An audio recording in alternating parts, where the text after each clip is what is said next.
The Champions League 2025-26 campaign is starting really soon, so it's only right that I give you my predictions on what's going to happen during Matchday 1 this season. Will Borussia Dortmund pull off a miracle win away from home against Juventus? Can Villarreal continue their fiery start to the season with the result against Tottenham? Who do I think will win this ginormous clash between Bayern Munich and Chelsea? Can Atletico Madrid get anything at Anfield against Liverpool, just like that one night many years ago where Adrian fumbled? Can Newcastle manage to stump Barcelona at St. James's Park? And can Kevin De Bruyne lead his new side Napoli to victory against his former side Manchester City, etc.? Well, let's find out what I think with my predictions. And trust me, you're going to want to stay till the end, because I definitely have some crazy upsets in this video. Let's start these Matchday 1 predictions with the first game on my list, which is PSV Eindhoven versus Union Saint-Gilloise. A pretty underrated matchup in my opinion, because we'll be seeing the champions of the Netherlands taking on the champions of Belgium, and maybe we can finally find out which of these leagues is truly better than the other. Starting off with PSV Eindhoven though, they've been a good team for a while now. They're back-to-back Eredivisie champions, and even made the round 16 in last year's Champions League campaign after beating Juventus surprisingly in the playoffs. The squad also contains some very good players, like Serginho Dest for example, one of the most exciting and important pieces in the US national team, and an ex-Barcelona, Ajax, and AC Milan player. Then there's Ricardo Pepi, who's returning from his knee injury that kept him out for 6 months. There's also Esmir on the right wing, player who came through from Mönchengladbach, Ivan Perisic of course, the Croatian legend, Joey Veerman, etc. PSV Eindhoven have some serious players, but the issue with them is they've lost some crucial players over this past summer as well. They lost their main attacking midfielder Malik Tillman, who became Bayer Leverkusen's record signing over the summer. They lost Luke de Jong, who joined FC Porto as a surprise signing. How this got past Fabrizio Romano is astonishing. Johan Bakayoko left to RB Leipzig, and Noah Lang, one of their main attacking threats, left to Napoli, which means that 4 of PSV's key attacking players have left this summer. And this is affecting PSV Eindhoven negatively, because although they won 3 out of their first 3 games, they lost to Telstar somehow at home 2-0, most recently at the time we recording this video, which is hugely disappointing. So PSV right now, I do have high hopes for them, but they need to react positively to this fast. While Union SG on the other hand, after winning the Belgian league for the first time in like 9 years, they're enjoying another great start to their season now, with them currently being undefeated at the time we recording this video, and being in first place, with them facing and beating good Belgian teams already like Anderlecht 2-0, they beat Standard Liège 3-0, get away from home in a 3-2 thriller, etc. Plus, with the players that they already have, like Kevin McAllister, Alexis McAllister's brother by the way, Sofiane Buffon, the man who played a majority of the minutes for Morocco in their World Cup 2022 semi-final run as a left winger, Promise David, an upcoming Canadian striker who's showing a ton of potential, etc. I think Union SG are looking pretty good. However, regarding my prediction for this game, I think this is going to be an exciting one with the goals, but right now I feel like these clubs aren't going to be able to separate themselves from each other. So I'm going to go with my gut and say that this game is going to end in a 2-2 draw. It'll be a good watch though, probably. Unless I jinx it, then oops, my fault. Moving on now, let's talk about the next game on my list, where we got Athletic Club versus Arsenal in Bilbao. And this one right here is an underrated matchup for sure. Athletic Club right now are enjoying an incredible start to the season. They first kept Nico Williams and convinced him to stay when Barcelona were pursuing him heavily, which is a good thing for Bilbao. And then so far in La Liga, they beat Sevilla in a very entertaining 3-2 game, beat a good rival Vallecano side 1-0, and then against rivals Real Betis away from home, they ended up winning 2-1 thanks to an 85th minute goal from Aitor Paredes. And with that, Athletic Club are currently second in La Liga. Like I said, they've had a very good start. And when you mix in the other players that they have, like Iñaki Williams, Oyhan Sanset, the Moroccan Marwan Sanadi, etc., this team is looking like a proper side, at least for now. Arsenal on the other hand have also enjoyed a decent start to the season as well. They signed so many players this summer, like Noni Madueke from Chelsea, Christian Mosquera from Valencia, Christian Norgard from Brentford, Hincapié from Bayer Leverkusen, Martin Zubimendi from Real Sociedad, Ricci just signed their new number 10 Abariche Eze from Crystal Palace, and their superstar signing Victor Gyökeres from Sporting. And these signings help, with them beating Manchester United at Old Trafford 1-0 on the opening weekend, and then slapping the hell out of Leeds United 5-0. However, against Liverpool at Anfield, they lost 1-0 due to an amazing free kick from Dominic Szoboszlai, who looked like Stevie G reincarnated for a second. Here's the thing with Arsenal though, they're facing a ton of injuries right now. Kai Havertz is already going to be out for a long time due to an injury. Saliba got injured in the game against Liverpool and he'll be out for a few weeks, and Bukayo Saka got injured in the game against Leeds too. Regardless though, I did say in my original prediction video that I got Athletic Club finishing right outside the playoff spot, which means that I think they're going to get eliminated. So I gotta stay true to what I said. And even though they're away from home, I got Arsenal winning this one like 1-0 or something boring, just because Arteta plays Haram ball. Moving on from that, I think it's time we talk about Juventus versus Borussia Dortmund now. And this is a game that I think many of us football fans are going to keep an eye on for sure. First, let's start off with Juventus, who have a pretty good squad on paper. They got the likes of their number 10 Kenan Yildiz, the Turkish wonder kid, Vlahovic, who's alright, Weston McKennie, my favorite player on the squad for obvious reasons, Bremer just coming back from injury, Francisco Conceição, Jonathan David joined them on a free, Koopmeiners, Cambiasso, Kalulu, Locatelli, etc. But they did miss out on signing Colomwani again, with him joining Tana. And not gonna lie, under this new manager Igor Tudor, I'm not expecting too much out of them. This Juve side does not have the juice compared to the sides in the past. And I know they won against Atalanta away from home 2-1 and beat Parma at home 2-0 with 10 men, but still I'm not the most convinced. But you know who else I'm not the most convinced by? Borussia Dortmund. Dortmund, because to start off their season, they somehow drew to St. Pauli 3-3 on the opening weekend away from home, and then slapped the hell out of Union Berlin 3-0. Typical Dortmund, man, just so inconsistent. I don't really rate the manager Niko Kovac too highly too, and the way they're treating the American players recently in terms of pricing them out of transfers is getting on my nerves. But the one compliment I could give Borussia Dortmund is the fact that they love to score goals with that fluid offense of theirs. And when you have a striker who loves to bang in the goals like Serhou Guirassy up front, it's only natural. So with that being said, maybe this is an upset, I have no idea, but I'm going to go for a Dortmund win away from home 2-1, with Guirassy definitely getting on the score sheet. You heard it here first. Moving on to the next game, let's talk about Benfica versus Qarabag next. Starting off with Benfica, they're enjoying a great start to the season, with them winning 3 games from their 3 games played, with them beating Estrela 1-0 away from home, Tondela 3-0 at home, and then beating Aversa 2-1 away from home. And then despite losing some players on their team, like Alvaro Carreras to Real Madrid this summer, Florentino Luis to Burnley for whatever reason, and Krep Aktürkoğlu to Fenerbahçe after he scored the goal to eliminate the Turkish side from the Champions League, Benfica still have a pretty solid team, with Pavlidis leading the side up front, Otamendi still at the back, Richard Rios coming in, who's such an underrated signing in my opinion, and so is Sudakov, etc. And then Qarabag, I mean come on bro, let me not waste your guys' time. We all know Benfica is going to win this game 3-0 or something, let's just keep it 100. Sorry Qarabag, I'm just being honest. On to the next match we go, and we got an underrated matchup between Tottenham Hotspur versus Villarreal, and this one is going to be a good one. Starting off with Tottenham, they've had a pretty interesting start to the season. They had a very good performance in the UEFA Super Cup against PSG, even going 2-0 up at one point, but then they capitulated in the last 10 minutes of the game and eventually lost on penalties. However, it was a good performance to build on, and that's what they did when they beat Burnley 3-0, with Richarlison scoring a belter in this game too. And then they ended up beating Manchester City at the Etihad 2-0 away from home, which is very impressive. But all of a sudden, in the game right before international break, they lost at home to Bournemouth 1-0, which kind of ruined their momentum. But under Thomas Frank, this side is definitely on the come up, especially with the signings that they've made recently, like Xavi Simons from RB Leipzig and Mohamed Kudus from West Ham. Also with Daniel Levy leaving the executive chairman role or whatever, Tottenham might be even better now. So they got plenty to be happy about. And so do Villarreal fans, because they're enjoying life recently. They had a great transfer window this past summer, signed Tejan Buchanan on a permanent deal, Thomas Partey for free, even though he's an absolute dipshit, but he's a solid player I guess, another Canadian Anthony Oluwasai, Georges Mekautse from Lyon, an incredible signing by the way, etc. Then with their performances, they had a convincing win against Oviedo 2-0, and then absolutely slapped the hell out of Girona 5-0, with Tejan Buchanan scoring a hat-trick in this game. And although they drew to Celta Vigo away from home 1-1, I'm still very bullish on this Villarreal side, especially with Ayoze Perez still being there and Nicolas Pepe, who's been balling out. By the way, Selly is so tough. It's training right now on TikTok and I can see why. It's fire. But the real question is though, who do I got winning this game? And although I am very bullish on Villarreal, playing Spurs away from home is tough. So I'm going to actually have to back a Tottenham win here and say that they're going to win this game 2-1, with Kudus scoring a goal in this one. You heard it here first. Moving on to the next match, we got Real Madrid taking on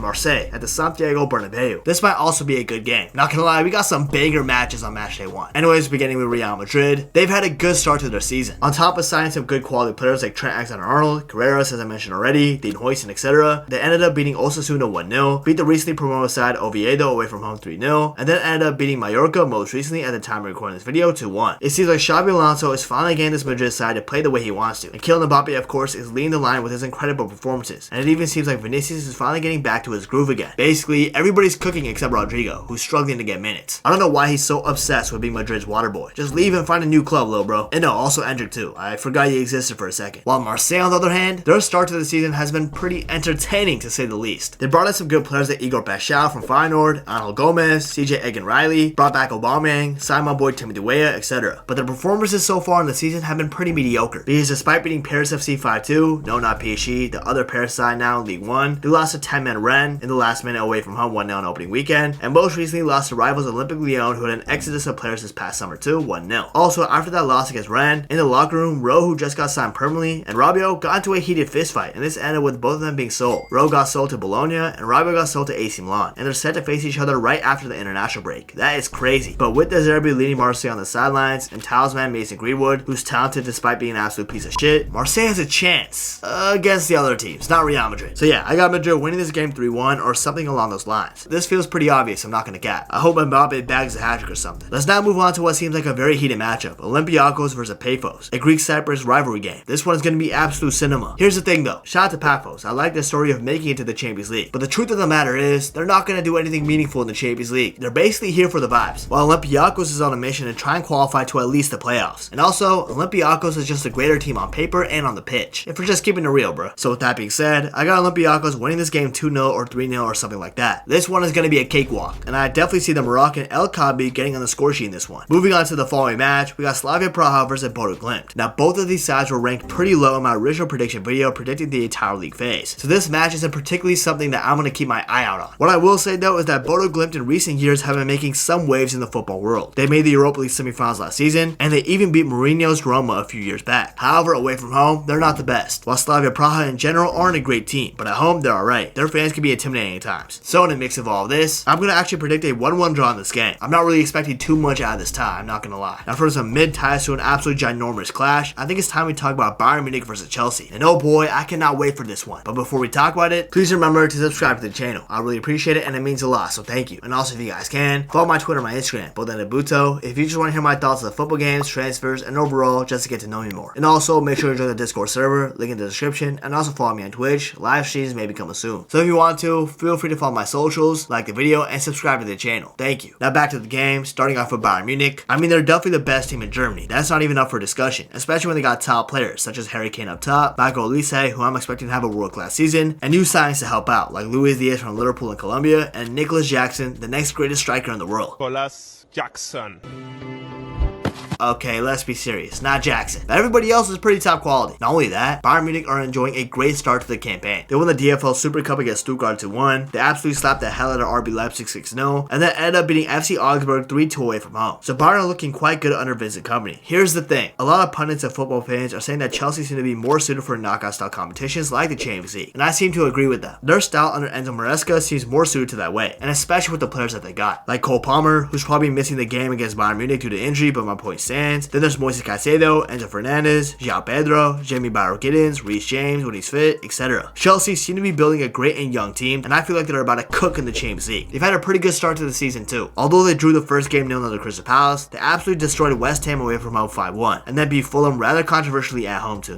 And I'm not gonna lie, even with Cole Palmer missing the game most likely, I feel like I'm still gonna back Chelsea even though they are away from home. So with that being said, I got Chelsea beating Bayern Munich at the Allianz Arena 3-2, and this is gonna be a thrilling game. And you know what? João Pedro brace. That's what I think is gonna happen. On to the next match we go. Let's talk about PSG versus Atalanta. Now of course, we're all familiar with how good PSG is looking under Luis Enrique. They won the Champions League last season after all, their first one ever, and they're enjoying a good start to the season, with that beating Nantes 1-0 away from home, 1-0 at home against Angers, and then beat Toulouse away from home 6-3. They also won the Super Cup against Tottenham as I mentioned previously. Right now though, PSG are going through some issues. I'm not too convinced by their new goalkeeper Lucas Chevalier. He's not as good as Donnarumma to me, who they let go to Man City, and they're dealing with some injury issues right now. Ousmane Dembele will be out for a few weeks, so will Desiree Doué, and even the manager himself, Luis Enrique, got into a biking accident, so he seems to be injured too. While Atalanta on the other hand, although they lost their manager that has done a lot for them, Gasperini, who left to Roma, and nobody knows what's going to happen with Lookman because he didn't get his move that he wanted in the transfer window, and the fact that they started their season winless, losing to Juventus 2-1, drawing a Pisa 1-1, and drawing a Parma 1-1, they're looking kind of mid right now too. To be honest, they're looking worse than mid. But hey, they did sign Yunus Musa, so kudos to them. But to be honest, even though PSG are struggling with the fitness of their players, and maybe this has to do with Club World Cup fatigue, who knows? Maybe Jurgen Klopp was right all along with what he said. Of course he's right, man. That's my gaffer forever, bro. And I still got PSG taking this one though. So I'm gonna go with like a 3-1 victory for PSG in this game. Barcola's gonna score too. Fuck it, why not? Let's just now move on to the next match on Matchday 1, where we got Ajax taking on Inter Milan. And starting off with Ajax, they're looking okay, I guess. Despite losing their manager from last season that got them close to winning the Eredivisie title, Francesco Fariolo, who left Ajax to join Porto, Ajax are still looking alright under the new manager Heitinga, who left Arne Slot's Liverpool staff to become the manager at Ajax. And so far in the season, they drew to Go Ahead Eagles 2-2, drew to FC Volendam 1-1, beat Heracles 2-0, and beat Telstar 2-0, the same team that PSV Eindhoven most recently lost 2-0. So like I said, they've been alright, but their squad hasn't changed much compared to last season. They did lose Brian Brobby to Sunderland during deadline day, and they lost Joel Hato to Chelsea, but then they signed Ko Itakura from Gladbach to replace him. And that's kind of it for Ajax. They didn't really do much in the transfer window. Oh, I guess they did sign that new number 10 for Salzburg, Oscar Gluck, but I'm low-key indifferent about him for both on and off the pitch reasons. If you know, you know. Enough about Ajax though, let's now talk about Inter Milan, the side that has been in 2 Champions League finals in the past 3 years, but ended up losing both finals. Most recently getting slapped up by PSG a few months back in the final 5-0. And their start to the season hasn't even been that great to be honest. They smacked Torino 5-0, which is good, but then they saw a loss to Udinese at home 2-1. Like come on bro, you're Inter Milan. How the hell are you losing to Udinese at home? Their squad is primarily the same too. They kept Çalhanoğlu, Lautaro Martinez, Marcus Thuram, Di Marco, Dumfries, etc. So I don't know why they're looking way more mid now than before. Maybe it's because they lost Inzaghi to Al Hilal and they hired this new guy who doesn't even seem that great weight to me. But regardless, for my prediction, this might be an upset judging by how the season is going, but I'm going to say Ajax is going to win this game 2-1, with Vegor scoring a goal. Maybe this is an upset, but I'm definitely back in the Amsterdam side to get the job done in this game. And now we're finally talking about my beloved club Liverpool, who are taking on Atletico Madrid at Anfield. And the last time these two sides met at Anfield traumatized me. I get Vietnam flashbacks every time I think about it. Adrian, I will never forgive you for that horrid performance. We genuinely would have won the Champions League that season, bro, I swear. I literally skipped school to watch that game, bro. And we lost. And my friends had an incredible hate watch, man. Unbelievable. Anyways, this time though, things have changed for the better. Well, if you're a Liverpool fan, it's for the better. For Atleti fans, it might not be. So for Liverpool, we're coming off a generational transfer window. We might have lost the likes of Trent Alexander-Arnold, Kelleher, Luis Diaz, Darwin Núñez, Kwanzaa, Harvey Elliott, etc. But we ended up signing the likes of Jeremy Frimpong, Milos Kerkez, Marmardashvili, although we did sign him last summer, Hugo Ekitike, Florian Wirtz, and the new big one that just happened, Alexander Isak from Newcastle. Plus, we've had a great start to the season under Arne Slot results-wise. We beat Bournemouth at home 4-2, thanks to a last-minute winner by Chiesa. We won 3-2 against Newcastle at St. James's Park, thanks to a last-minute winner from the then 16-year-old Rio Ngamoa, and then won late against Arsenal at Anfield, thanks to a beautiful free kick from Dominic Szoboszlai. Our performances on the pitch weren't the best, admittedly, but good teams find a way to win regardless of their performance. And we're winning, so there's that. You know who's not winning though? Atletico Madrid. Because despite having a great transfer window of their own, signing the likes of Alex Baena, David Hanko, the American Johnny Cardoso, Raspadori for whatever reason, Thiago Almada, Matteo Ruggeri, Marco Pubil, Nico Gonzalez from Juventus, etc. They've been incredibly mid to start the season, losing to Espanyol 2-1 on the opening weekend, drawing to Elche 1-1, and then drawing to Alaves after that away from home 1-1. They haven't gotten a win yet this season at the time of recording this video too, and they're right above the relegation zone in the La Liga standings. So yeah, I can only see this game going one way, and I got Liverpool winning this game 2-1, with Mo Salah scoring in this game, trust me. And you know what? If Atletico Madrid somehow beat Liverpool at Anfield, I will give away an Amazon gift card to y'all. But you'll only be eligible for this giveaway if you're on my Discord server, so make sure y'all join the Discord link in the YouTube description. You won't win unless you're in the server, just letting y'all know. Anyways, let's now move on to the following match on game week 1, where we got FC Copenhagen taking on Bayer Leverkusen in Denmark. Now Copenhagen are enjoying themselves recently. They went through the Champions League playoffs, even beating Shaqiri's Basel in the last match to make it to the Champions League, and they're first place in the Danish league right now, winning 5 out of the 7 games so far. And not only that, they've got some good players, like the Mexican fullback Rodrigo Huescas, Marcos Lopez, a defender, the Danish striker Andreas Cornelius, and even one of the most low-key transfers of this past summer, Yusufa Moukoko, who left Borussia Dortmund to join Copenhagen on a permanent deal. So yeah, things are looking good for Copenhagen. While for Leverkusen, it's not. They were winless in their first couple of games in their Bundesliga season, and this ended up costing Erik ten Hag his job. He literally got fired right when he started. That is nasty work. And now Leverkusen just ended up hiring Kasper Højlund, the Danish coach, to now become the new manager of Leverkusen. So with that new manager juice, and the brilliance of Malik Tillman at the center of the pitch, I'm glazing, I know. I think Leverkusen are still capable of winning away in the Champions League. So I'm going to go for a Leverkusen 1-0 win away from home against Copenhagen, with hopefully Tillman scoring. Although it's probably going to be Patrick Schick if we're being honest. On to the next match we go. Let's talk about Club Brugge versus AS Monaco. Now it's been an interesting period for Club Brugge, if I do say so myself. They lost their opening game with a campaign to Mechelen, who I've low-key never heard of, 2-1. But since then, they've gotten some wins on the radar, and this keeps them in sight of that first place in the Belgian league. But not only that, they've lost plenty of players in this past summer transfer window, like Arnaud Jashari to AC Milan, Maxime de Kuiper to Brighton, and Chemzine Talbi to Sunderland. So it's not looking too good for them. While Monaco, on the other hand, they've only gone on and strengthened their squad, because despite losing Ben Seghir to Bayer Leverkusen, they added the likes of Eric Dyer to their team, Ansu Fati as well, and of course Paul Pogba, who has been added to the Monaco Champions League squad despite not playing yet. Thank goodness. Plus, Monaco already has a lethal attacking force, with Akli Ayush being there, Alexander Golovin, Takumi Minamino, Biereth, and of course my American boy Balogun. I'm expecting great things from Monaco this year. So with that being said, I think I'm going to have to go for a 2-0 win away from home for Monaco. I got my boy Balogun scoring in this game. Trust. Let's now move on to the next game on Matchday 1, where we got Eintracht Frankfurt playing Galatasaray at home in Germany. However, I say at home lightly, because there are so many Turkish people in Germany. I wonder if a lot of them support Galatasaray. Maybe the home support will be for Galatasaray. Who the hell knows? All I know is Frankfurt have lost a lot of players recently, like Hugo Ekitike, Omar Marmouche, who left to Man City in January, etc. But they somehow replaced them and still look good, with them signed the Japanese international Ritsu Doan for Freiburg, and also these random 2 guys spawned in, the 18-year-old Turkish forward Can Uzun, and then Jean-Matteo Boyhoya, with both of these guys balling out recently, with them scoring as they beat Werder Bremen 4-1 on the first match day. While Galatasaray, on the other hand, I mean, they're looking real good too. They've dominated the Turkish league in the past 2 to 3 years, I feel like, and they have some world-class talent, like Victor Osimhen up top. They signed Leroy Sané most recently as well, and now even İlkay Gundogan, which is an unreal signing for them. So this game was a little tricky to call, but you know what? I am rocking with Galatasaray recently, man. I can see them doing a madness. So with that, I think I'll have to go for a slight upset here and say that Galatasaray is going to win 2-1 away from home on Matchday 1. And of course, Osimhen is going to be scoring in this game for sure. Moving on to the following game, we got Sporting CP taking on Kairat Almaty. And let's just keep it real, man. You know me, I like being transparent with y'all. Kairat Almaty will only pose a threat in the Champions League if they're playing at home in Kazakhstan when it gets colder. Until that happens, these guys are going to get chefed up. So although I don't really rate Sporting that highly this this season, but in this game, I've got no choice but to back them. So I'm going to go for a 4-0 win for Sporting or something crazy like that. It's going to be a bloodbath. Onto the penultimate clash we go, and we got Newcastle taking on FC Barcelona at St. James's Park. And oh boy, this is going to be a spicy one. Newcastle is the one Pafos side that nobody wanted to face. And unluckily for Barcelona, not only do they have to play them on matchday 1, but they got to play them away from home and at Newcastle's fortress. That is tough. Now speaking about Newcastle, they've had a pretty interesting summer. They couldn't sign a striker for the life of them, getting rejected by the likes of Strand Larson, João Pedro, Liam Delap, Benjamin Šeško, Hugo Ekitike, and even Alexander Isak, their own player, didn't want to play for them anymore and joined my club Liverpool instead. However, towards the late stages of the window, they finally got the striker in the upcoming German super talent Nick Woldemade, and even signed Johan Wissa later on too. So they're looking in much better shape than they were previously, where they drew to the likes of Aston Villa and Leeds United 0-0 and lost at home to Liverpool 3-2. While FC Barcelona started off their season in good form, with them beating Mallorca away from home 3-0 and beat Levante away from home 3-2, but they ended up drawing to Rayo Vallecano most recently 1-1. But they have played every game so far away from home, so then going to Newcastle away, it's going to be anything new. Plus, with most of the Spanish Barca players being accustomed to playing in a hostile environment over the international break, where they slapped up Turkey 6-0, them going to Newcastle might not be that big of a challenge for them. However, I think that there is going to be one huge upset on matchday 1, and I can see it happening in this game. So in an absolute thriller, I think Newcastle is going to upset Barcelona 3-2 to dump them and scare them early on, and it's going to be a last minute winner from one of the Newcastle players. That would be insane. But now it's time to talk about Manchester City versus Napoli, where we're going to have a Kevin De Bruyne reunion at the Etihad off the bat. Now Man City have had an awful start to the Premier League season under Pep Guardiola. They did win the first game of the Premier League season very convincingly 4-0 against Wolverhampton Wanderers. After that, they've been mid, with them losing to Tottenham at home 2-0 and then losing from behind 2-1 to Brighton Hove Albion in the following match. And this now leaves Man City in 13th place, which is unfamiliar territory for them in this post-2010 Man City side. While Napoli, on the other hand, they're the reigning Italian champions, and right now they're back to being first place in the Serie A table, with them beating Sassuolo away from home 2-0, with Kevin De Bruyne scoring in this game, and then beat Cagliari 1-0 at home, with Anguissa scoring a 90+5th minute winner for the Naples-based club. So with one team in form and one team out of form, I can only see this game going one way, and I got Napoli beating Manchester City 1-0 away from home, and dare I say it, the goal is going to come from Kevin De Bruyne. That would be sensational. Anyways, with me now completing my predictions for matchday 1 of this Champions League campaign, do you guys agree or disagree with what I said? Let me know down in the comments below. Now if you enjoyed this video, please remember to subscribe, I really appreciate it, and also be sure to follow my Twitter, Instagram, Twitch, and join the Discord community. All the links are in my YouTube description. And last but not least, if you want to learn why I think Liverpool has the potential of winning everything this season, you definitely want to check out this video right here. You won't regret it.